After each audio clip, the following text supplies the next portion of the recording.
بسم اللہ الرحمن الرحیم۔ السلام علیکم ناظرین اکرام، ایک اللہ والے بزرگ تھے۔ ایک دفعہ وہ سفر کی غرض سے عیسائیوں کی بستی سے گزر رہے تھے۔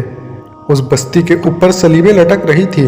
تھوڑی دیر کے بعد وہ ایک گنبے پر عصر کی نماز ادا کرنے کے لیے وضو کرنے لگے تو ان کی نظر ایک لڑکی پر پڑی جو نہایت خوبصورت تھی۔ شیخ صاحب کے دل پر وہ لڑکی چھا گئی۔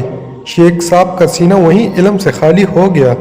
بحکم میں اللہ تعالیٰ شیخ صاحب سے ہر چیز چھین لی گئی۔ اپنے مریدوں سے کہنے لگے، جاؤ واپس چلے جاؤ، میں ادھر جاؤں گا جدھر یہ لڑکی جائے گی، میں اس کی تلاش میں جاؤں گا۔ مریدوں نے رونا شروع کر دیا، کہنے لگے، شیخ صاحب یہ آپ کیا کہہ رہے ہیں؟ ناظرین، یہ وہ شیخ تھے جنہیں 1,00,000 حدیثیں یاد تھی، قرآن کے حافظ تھے، سینکڑوں مسجدیں ان کے دم قدم سے آباد تھی۔ انہوں نے کہا، میرے پلے اب کچھ نہیں رہا جو میں تمہیں دے سکوں، اسی لیے واپس چلے جاؤ۔ شیخ صاحب اس بستی کی طرف چل پڑے جس بستی کی طرف وہ لڑکی گئی تھی۔ وہاں جا کر لوگوں سے پوچھا کہ یہ لڑکی کہاں کی رہنے والی ہے۔ لوگوں نے بتایا کہ یہ لڑکی یہاں کے نمبردار کی بیٹی ہے۔ شیخ صاحب اس نمبردار سے جا کر ملے، کہنے لگے، کیا تم اپنی بیٹی کا نکاح میرے ساتھ کر لو گے؟ نمبردار نے کہا، ہاں، مجھے کوئی اعتراض نہیں، تم یہاں رہو، ہماری خدمت کرو، جب واقفیت ہو جائے گی تو میں اپنی بیٹی کا نکاح تم سے کر دوں گا۔ چنانچہ شیخ صاحب نے کہا کہ ہاں بالکل ٹھیک ہے۔ نمبردار نے کہا کہ میرے باڑ میں سوروں کا ریوڑ ہے، آپ کو ریوڑ بھی چرانا ہوگا۔ شیخ صاحب اس پر بھی راضی ہو گئے۔ شیخ صاحب کہنے لگے کہ میں آپ کی خدمت کروں گا۔ شیخ صاحب صبح کے وقت سور لے کر نکلتے، سارا دن چرا کر شام کو واپس آ جاتے۔ ادھر مردین واپس آ گئے اور یہ خبر سارے لوگوں تک پہنچ گئی تو کئی لوگ بے ہوش ہو گئے اور کئی خانقاہیں بند ہو گئی۔ لوگ حیران ہو گئے تھے کہ اے اللہ، ایسے لوگوں کے ساتھ تیری بے نیازی کا معاملہ ہو سکتا ہے۔ 1 سال اسی طرح گزر گیا۔ شیخ صاحب کے ایک مرید تھے جو وہ خود بھی اللہ کے ولی تھے۔ چاہتے تھے کہ میرے شیخ صاحب استقامت والے ہیں، مگر اس معاملے میں کوئی نہ کوئی حکمت ضرور ہوگی۔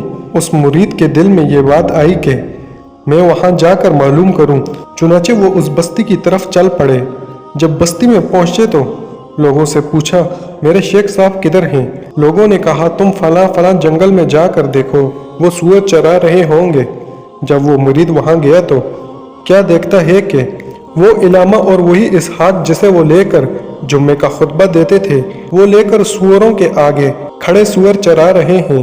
وہ مرید قریب آئے اور پوچھا، شیخ صاحب آپ تو قرآن کے حافظ تھے، آپ کو قرآن یاد ہے؟ شیخ صاحب نے کہا کہ مجھے قرآن یاد نہیں ہے۔ پھر پوچھا، حضرت کوئی ایک آیات بھی یاد ہے؟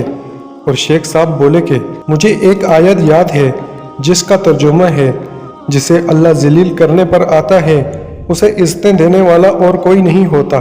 وہ شیخ صاحب پورا قرآن بھول گئے، صرف ایک آیت یاد رہی جو کہ ان کے ہار سے تعلق رکھتی تھی۔ مرید صاحب رونے لگے کہ حضرت کو صرف ایک آیت ہی یاد ہے۔ پھر دوبارہ پوچھا کہ حضرت آپ کو حدیث یاد ہے؟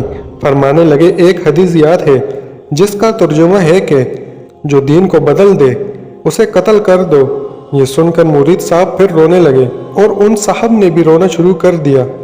کتابوں میں لکھا ہے کہ شیخ صاحب روتے رہے اور روتے ہوئے انہوں نے کہا، اے اللہ، میں آپ سے یہ امید تو نہیں کرتا تھا کہ مجھے اس حال تک پہنچا دیا جائے گا۔ وہ شیخ صاحب رو بھی رہے تھے اور یہ فکرہ بار بار کہہ رہے تھے تو اللہ نے شیخ صاحب کو توبہ کی توفیق عطا فرما دی اور ان کی کیفیتیں واپس لوٹا دی۔ پھر بعد میں مرید صاحب نے پوچھا کہ سارا معاملہ کیسے ہوا؟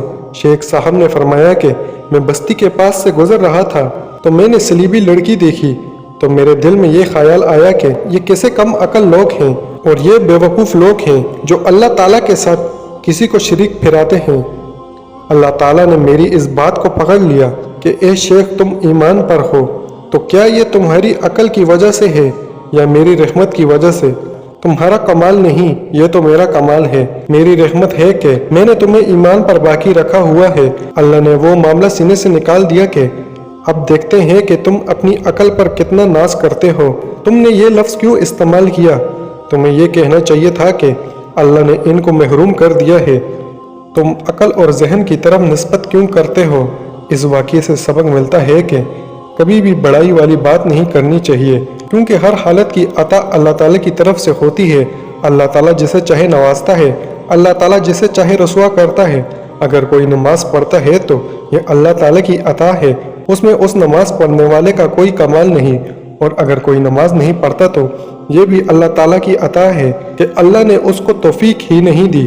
کبھی اپنی شہرت، رتبے اور عزت پر ناز نہیں کرنا چاہیے، کیونکہ یہ اللہ کی مہربانی ہے، اور اللہ کے بہت سے معاملات ایسے ہوتے ہیں کہ اس میں وہاں عقل و علم کو قابو میں رکھنا مشکل ہو جاتا ہے، اور اپنی زبان سے کوئی ایسی بات ہمیں نہیں کہنی چاہیے جس سے اللہ تعالیٰ ناراض ہو جائے، کیونکہ اللہ تعالیٰ جو چاہتا ہے وہی کرتا ہے۔